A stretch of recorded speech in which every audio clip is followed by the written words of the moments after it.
Olá, seja bem-vindo, seja bem-vinda ao podcast do Antídoto, no qual eu respondo questões e dou conselhos questionáveis. Um monte de gente fez um monte de perguntas muito legais, só que elas não são bem conselhos. Então, eu vou tentar focar mais em responder pessoas que pediram conselhos.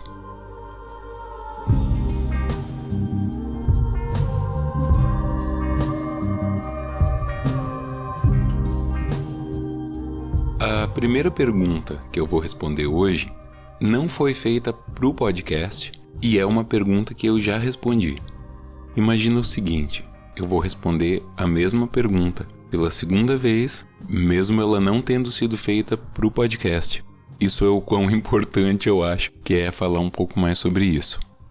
Há mais ou menos um mês, eu lancei um vídeo junto com o Gabriel do Quebrando a Caixa, tá lá no canal dele. E o vídeo fala sobre empatia. Quando ele teve a ideia de fazer o vídeo, estava escrevendo a respeito, ele me perguntou o que eu achava que precisava ser dito a respeito desse assunto. Como eu falei pro Thiago, do Ludo Viajante, um vídeo ele não precisa ser completo. E aliás, ele não pode ser completo. É muita pretensão a gente achar que vai fazer um vídeo sobre algum assunto e vai fazer uma narrativa ou uma descrição, uma análise, uma crítica completa sobre aquilo. Então, claro, todos nós sabemos, o Thiago, o Gabriel, eu e todos nós, que não dá para você querer que um vídeo seja completo.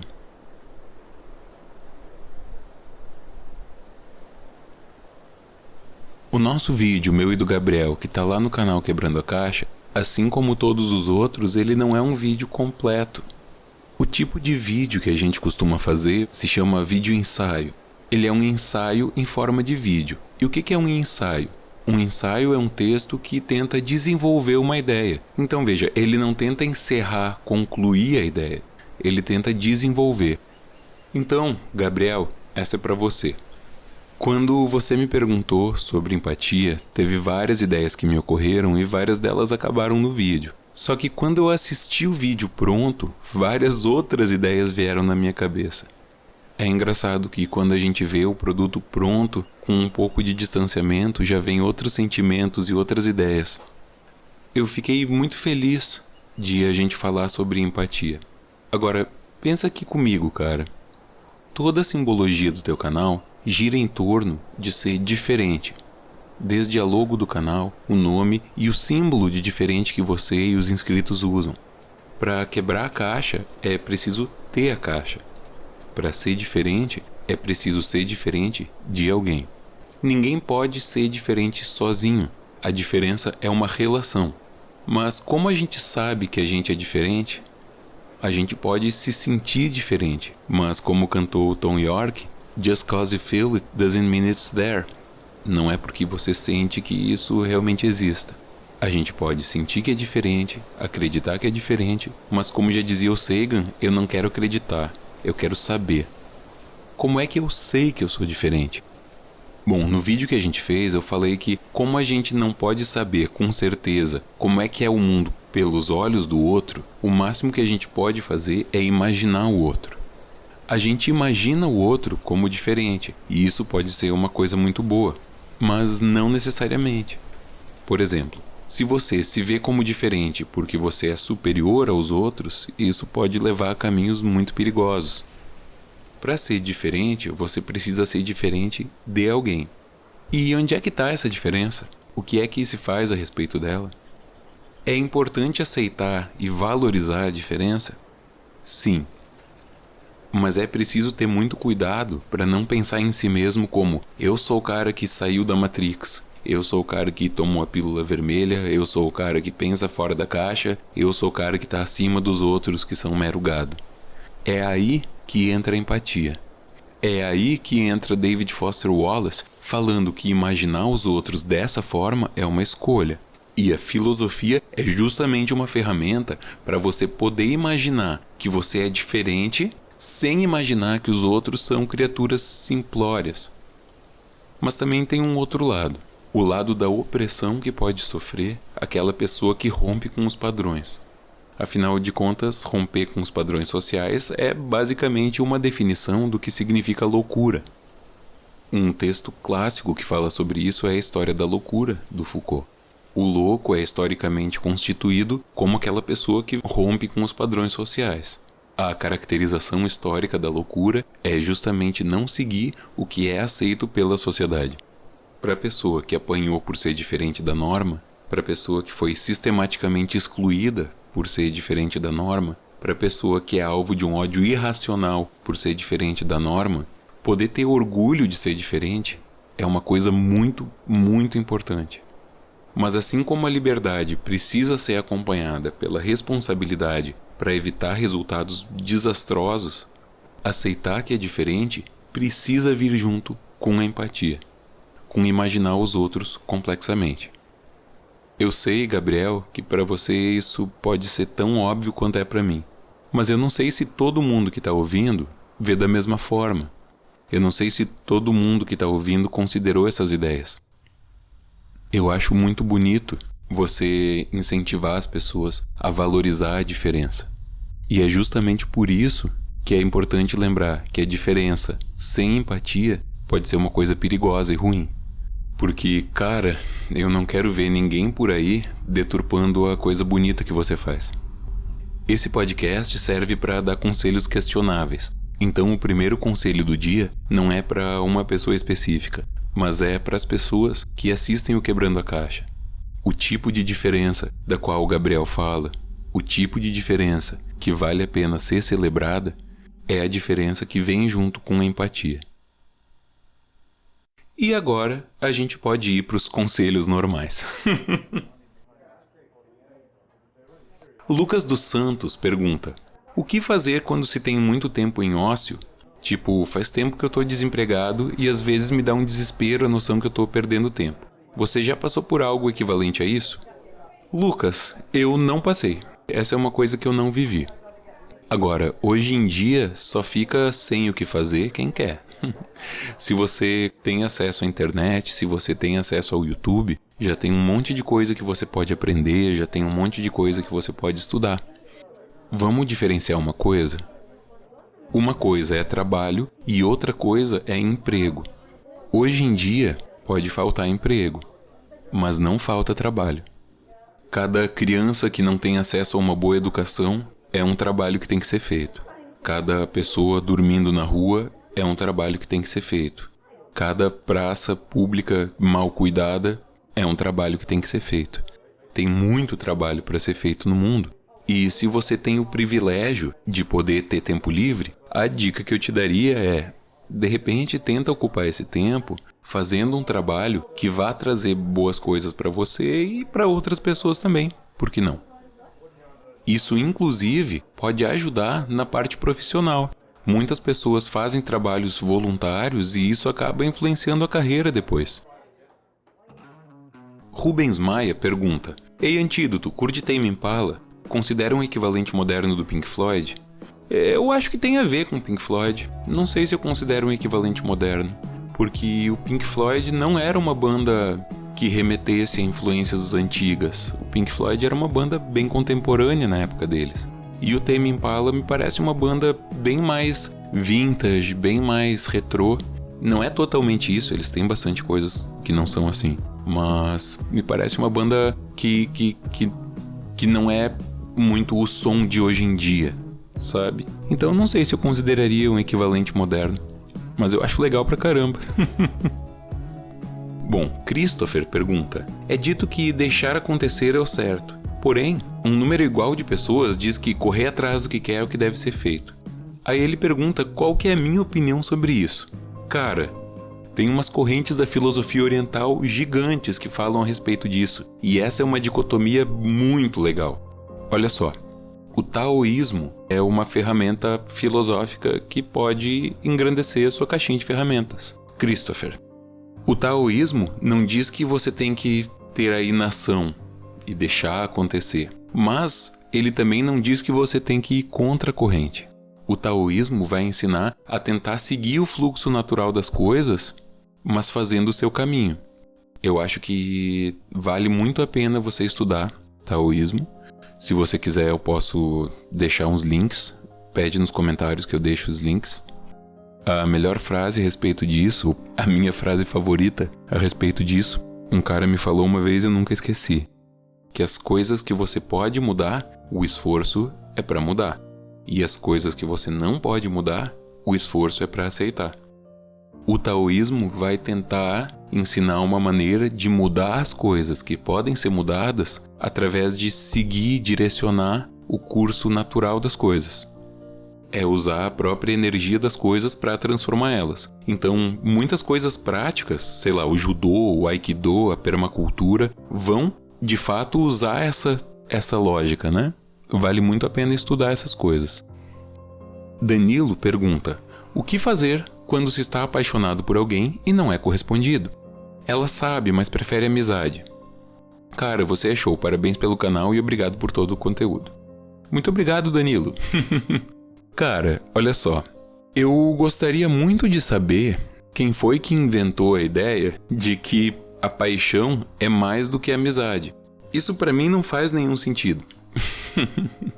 Sabe, paixão é uma coisa, amizade é outra, e elas podem acontecer juntas ou podem não acontecer juntas. Agora, se você tá apaixonado por ela e ela gosta de você como amigo, cara, o problema não é que ela não gosta de você. O problema é que o sentimento de vocês dois tem uma disparidade. Provavelmente você não vai convencer ela a se apaixonar por você, certo? Agora, tem vários estudos. Também, se você quiser, eu posso deixar link nos comentários. Tem vários estudos que mostram que, assim, de uns 60 anos pra cá, gradualmente as pessoas têm cada vez menos amigos, menos amizades próximas, sabe? Então, cara, numa época em que ficar com alguém talvez nunca tenha sido tão prático, com aplicativos e tudo mais, e que cada vez menos as pessoas têm amigos, me parece que não tem absolutamente nada de errado em uma pessoa querer ser amiga da outra. Me parece que caras pra ficar ela pode ter vários. Agora, pessoas que ela valoriza como amigos, talvez não sejam tantos assim. Isso é claro se ela de fato quer ser sua amiga e ela não tá falando isso só pra se esquivar. Isso acontece também. E aí a pessoa tá cometendo um erro muito grave, que é brincar com os sentimentos do outro, mentir pro outro e subestimar o que significa uma amizade. Maiane Sofia pergunta: como criar um super-herói?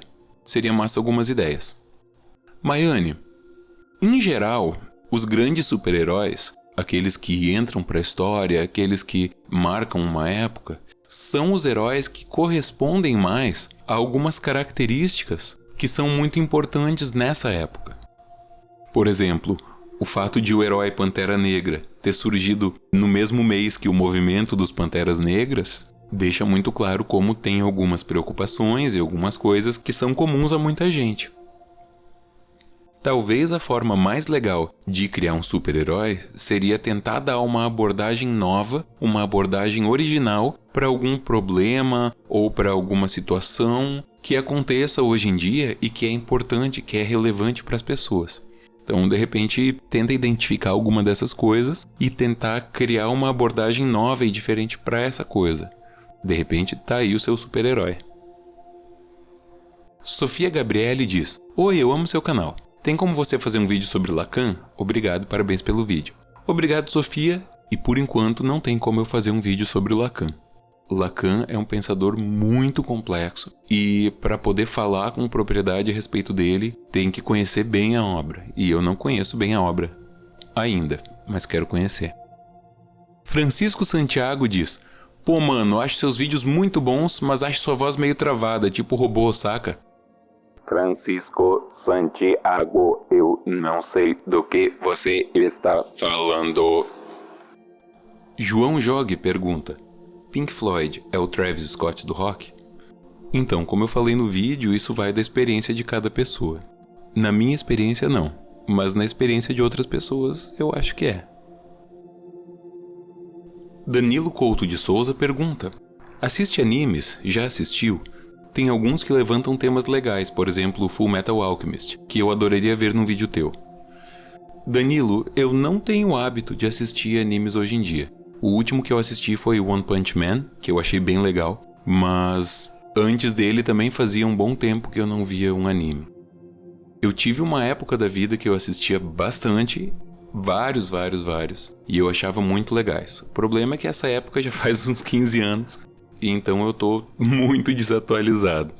Então não sei se eu seria uma boa pessoa para falar sobre animes. De repente, sobre alguns animes que eu vi na época, né? O Evangelion, por exemplo, é um que me marcou demais. Diogo pergunta: como é a sua relação artística, tanto no YouTube ou na música, com a sua experiência de dar aula? De alguma forma essas duas coisas se conectam? Obrigado pelos vídeos. Eu que agradeço, Diogo. Sim, as coisas se conectam e se conectam muito. Faz um bom tempo que passar informação, ensinar conteúdo, já não é a principal função de um professor. Um professor, uma professora há 50 anos, era uma pessoa que tinha muitas informações que o aluno não tinha e que ia passar essas informações. Mas veja, hoje em dia todo mundo anda com um supercomputador com acesso a uma quantidade infinita de informações no bolso. Então, a ideia é que hoje em dia dar aula tem outro significado e outros objetivos. A gente fala principalmente em desenvolver habilidades. Agora, eu tento sim incorporar elementos artísticos na minha aula e eu tento sim incorporar elementos de aula na minha arte. Quando o Normose estava começando, é um canal que eu acho que a maioria de vocês deve conhecer, e eu dei um conselho para ele que, pelo que ele diz, foi muito importante, que é o seguinte: eu falei que ele estava estruturando os vídeos dele muito como aula, mas que os vídeos também eram uma obra de arte. Então que ele poderia enriquecer mais ainda os vídeos dele, que já eram bons, na minha opinião, se ele incorporasse mais a visão de que ele está construindo uma obra de arte e não só uma aula. Eu falei isso para ele porque isso é uma coisa que eu tento fazer para mim também, e nem sempre eu consigo. A Débora pergunta: como eu posso encontrar um propósito? Eu tenho a sensação de que essa questão vai ser um incômodo que eu sempre vou ter que carregar. Débora, eu tenho más notícias, querida. Mas essas más notícias são boas notícias também. É o seguinte, ninguém pode responder isso por você. Eu gosto muito dos pontos de vista existencialistas, que dizem que a vida por si não tem um sentido, um propósito, um objetivo. E aí vários existencialistas vão ter respostas diferentes para esse problema. E eu gosto do Sartre quando ele diz que a gente pode criar os objetivos e a gente estipular qual que é o sentido. Só que isso é uma coisa dolorosa. Pode parecer mentira, mas é verdade. Muitas vezes a gente gosta que alguém nos diga qual é o caminho. A gente gosta que alguém tenha esse papel de dizer: olha, esse é o caminho que você tem que seguir. Isso é o certo a se fazer. Mas se alguém te disser isso e você acreditar, você está agindo de má fé, porque é uma escolha sua acreditar. Não é uma verdade do universo. Não é o sentido da vida. É o sentido que você escolheu acreditar para sua vida. Ninguém pode fazer isso por você. Eu tento aqui dar algumas ideias, eu tento falar de coisas que eu acho legais, eu tento empoderar as pessoas com conhecimento que eu consigo pesquisar e repassar, mas, no fim das contas, o que eu consigo fazer aqui é limitado. Eu não posso te dizer uma fórmula para você achar o propósito da sua vida. Isso é uma coisa que você vai ter que achar. Ou então, desistir de achar e aceitar o fato de que ela não tem um propósito e que você pode viver ela de uma forma feliz mesmo assim. Vinícius Oliveira diz: para você, Antídoto, deixo essa pergunta. Ela é inspirada no Mário Sérgio Cortella, mas queria dividir com você. Afinal, acho seu conteúdo show inspirador. Acredito que você seja um dos melhores criadores de conteúdo dessa plataforma. Muito obrigado. Mas chega de afagos, vamos à pergunta. KKKKK. Para você, a virtude está no meio ou o céu vomitará os mornos? Observação: há figuras de linguagem na pergunta. Bom, Vinícius, eu acho que o que você quis dizer com a sua pergunta é o seguinte: se a virtude está em procurar ser comedido e encontrar o caminho do meio, ou se isso é só um comodismo e que isso deve ser recusado e que a gente deve buscar as coisas nos seus sentidos mais extremos e mais fortes. Olha, Vinícius, eu acho que muita gente tem uma ideia pouco saudável do que significa equilíbrio. Muita gente acha que equilíbrio significa ficar em cima do muro, que equilíbrio significa achar um meio termo entre todas as coisas. E eu não acho que essa seja uma boa definição do que é equilíbrio. Eu fiz um vídeo sobre isso pro Meteoro. Tá lá no canal Meteoro Brasil. Fala sobre Avatar. Pensa aqui comigo. Se um cara diz que 2 mais 2 é 4 e o outro cara diz que 2 mais 2 é 6, você querer achar o caminho do meio e dizer que 2 mais 2 é 5 não faz com que você esteja correto. Se uma pessoa diz que a Terra é plana e outra pessoa diz que a Terra é arredondada, você dizer que a Terra ela é achatada de um lado e redonda do outro não vai fazer com que você esteja apresentando uma postura equilibrada. Eu acho que uma visão saudável do que significa buscar o equilíbrio é você buscar ter conhecimento sobre as coisas, se livrando o máximo possível de preconceitos e criar o seu ponto de vista a partir disso. Você ouvir dois lados da história não significa que você não possa concordar com nenhum. Eu ainda quero fazer um vídeo sobre isso, mas tem toda uma questão de dialética aí. Só que Hegel é um daqueles filósofos difíceis e complicados, então ainda estou tomando coragem. Mas eu acho que a forma de buscar equilíbrio entre as coisas é dialética. Biscoito Kun diz: Oi, boa noite ou bom dia, como você se sente hoje? Eu me sinto bem, obrigado. Vou tentar ser meio direto. Bom, eu tenho uma amiga, entre aspas, acho que ela não se considera mais, que eu decepcionei algumas vezes. Estava em uma época difícil e acabei sendo rude, não presente e até um pouco babaca. Mas nós não nos importávamos com isso porque ambos estávamos em épocas difíceis. Mas agora, recentemente, ela parou de falar comigo, tendo até fugido de mim quando me viu pessoalmente. Resumindo, mandei uma mensagem depois disso pedindo desculpa pelo que fiz e não fiz, mesmo sem saber de tudo. Ela me respondeu com poucas palavras e deixou um buraco dentro de mim. Ela mora perto e posso encontrá-la se quiser, mas algo dentro de mim diz que isso é desrespeitar o espaço dela. Isso tá me matando há uns 5 ou 6 meses. Só gostaria de saber o que poderia fazer. Desculpa pelo texto, seus vídeos fazem dessa dor um pouco menor todo dia. Bom, obrigado, cara. Olha, não tem que pedir desculpa pelo texto, não. Biscoito Kun, você já parou para pensar que talvez você esteja preso no passado? Cada pessoa tem que ser livre para decidir o que é melhor para si. Se você gosta dessa amiga e você respeita essa amiga, você tem que respeitar o fato de que ela está escolhendo o que é melhor para ela. E bola para frente. Sabe, não adianta nada você ficar preso nesse passado, sobretudo sendo um passado ruim, um passado de erros que você cometeu. Esse passado de erros só serve para você aprender e para você não cometer eles de novo. Eu não sei quais foram os erros que você cometeu. Agora, um erro que você pode evitar agora é não respeitar o espaço pessoal dela. Então assim, se você já deixou claro que você tem abertura para essa pessoa e que você gosta e respeita essa pessoa, agora está na vez dela. Agora, deixar essa pessoa viver a sua vida e não ficar esperando nada é a maior forma de respeito que você pode ter por ela. Tem 7 bilhões de gente nesse mundo, cara. Quase 8. Tem muita gente legal para você conhecer. Agora há pouco eu falei para outra pessoa que cada vez menos a gente tem amigos, em média.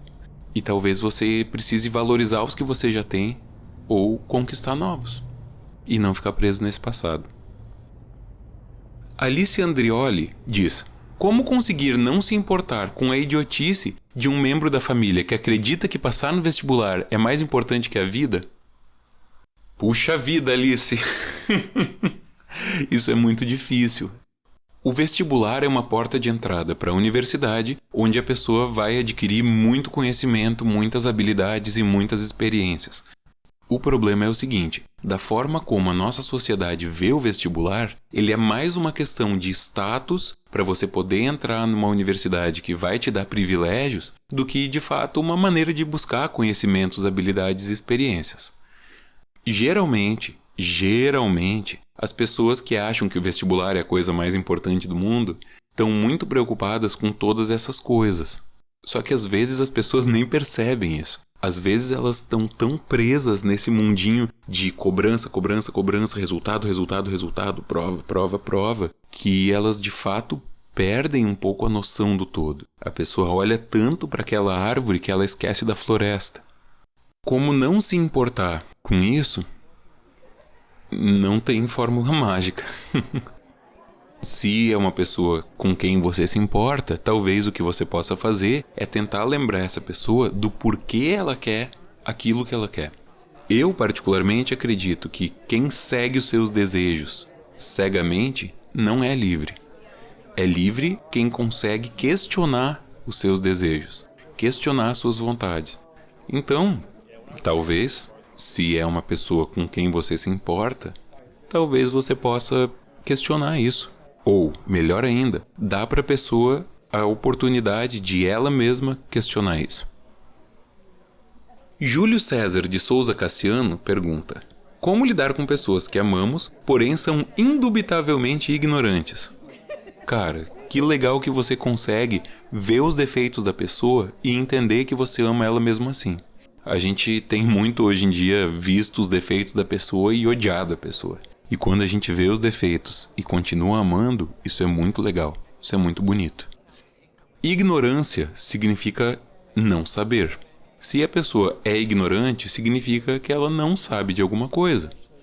É muito difícil você botar esse conhecimento na cabeça da pessoa. Então, olha, um conselho é meio genérico, mas costuma funcionar. Dá para a pessoa as ferramentas para a pessoa combater a sua própria ignorância se ela quiser. E se ela não quiser, pelo menos lembra que você é capaz de amar essa pessoa apesar da ignorância. Larissa Souza Lima pergunta: iniciei um mestrado em 2014 e estou terminando esse ano, devido a inúmeros problemas, só que por motivos externos que não dependem de mim, não consegui levantar os dados necessários. Decidi que não quero terminar, mas a minha orientadora diz para eu continuar. Faltam 4 meses para acabar o prazo, mas não tem sentido nenhum mais para mim. Só me deprime e me deixa mal. O que você faria no meu lugar?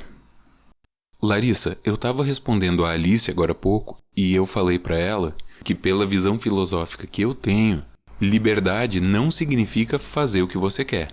Liberdade significa ter a capacidade de realmente questionar o que você quer, por que você quer e se o que você quer é de fato melhor.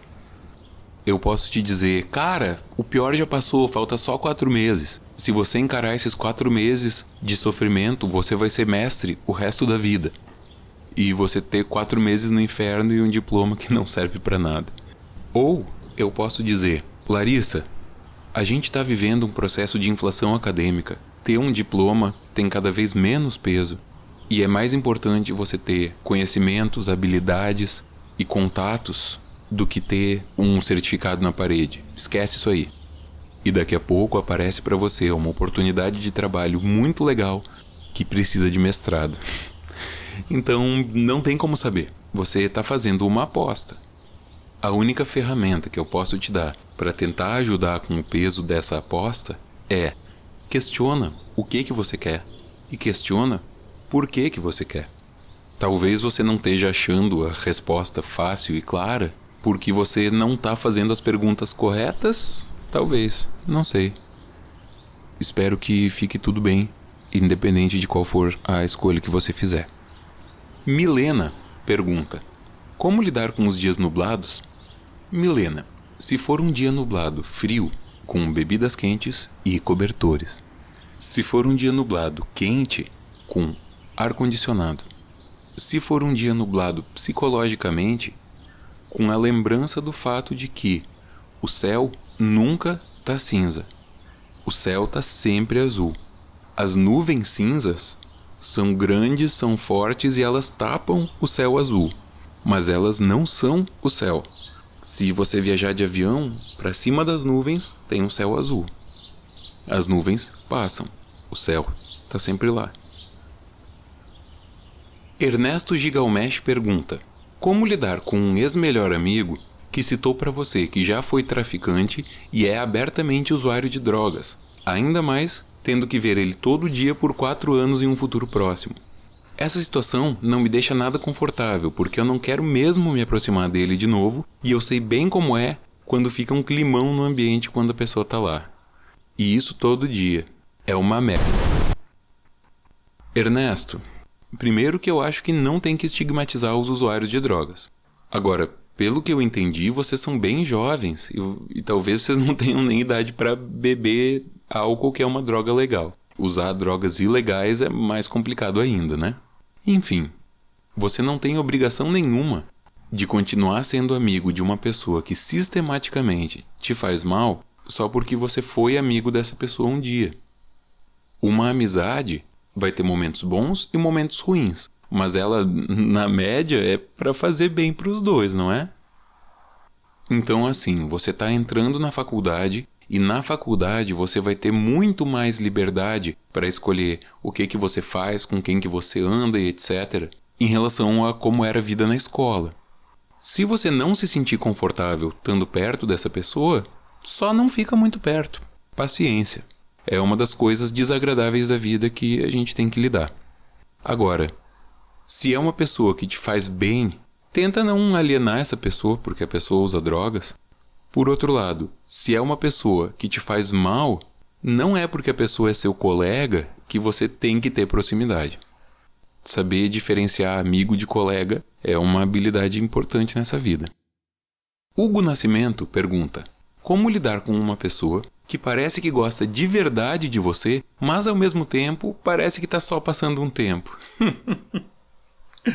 Hugo, sinceridade, Hugo. Eu acho que não tem que esconder o jogo, não. Eu acho que tem que falar as coisas com jeitinho e tudo mais, mas tenta saber se essa pessoa de fato tá afim de alguma coisa mais séria, ou se não tá de fato afim de uma coisa mais séria, ou se a pessoa não sabe, porque ela também não tem que ter uma opinião formada, não é verdade? E tenta adaptar as tuas expectativas em relação a isso. Porque, Hugo, você falou como que a outra pessoa se sente, mas você não falou no seu comentário como que você se sente. Agora eu que te pergunto, como que você se sente? Isabela Gonçalves pergunta: então, tenho 14 anos e tô sentindo uma vontade imensa de mudar, ser uma pessoa melhor, mas tá tão difícil, sei lá, até pra você ser melhor é difícil. O que eu faço? Isabela, eu tenho uma ótima notícia pra você, Isabela. Se você tem 14 anos, você vai mudar muito na vida, querendo ou não. Se você quiser mudar, talvez seja até mais fácil mudar, mas não se preocupa. Daqui a alguns anos você vai olhar para a Isabela de 14 anos e ver que, assim, muita coisa mudou. Só tenta refletir quais são as coisas certas a se fazer e faz essas coisas. Pode deixar que a mudança vai vir.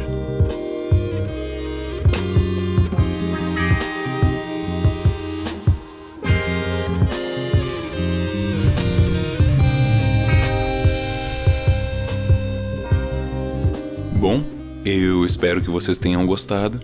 Esse foi mais um episódio do podcast. E daqui a 2 vídeos o canal vai entrar em férias. Eu vou tirar um tempinho sem postar. Devo continuar postando no Instagram. Se você não conhece, tá aqui o link. E talvez na aba comunidade também. E eu pensei que durante esse período eu poderia fazer umas lives e uns podcasts que dão um pouco menos de trabalho para fazer. Só que para fazer isso, eu preciso pagar uma pessoa para editar, porque eu não vou dar conta de editar tudo e continuar trabalhando nas minhas férias. Então, se vocês souberem de alguém interessado em patrocinar esse podcast, para que eu possa pagar uma pessoa para fazer a edição dele, a gente pode conversar. Valeu, tenham uma boa semana.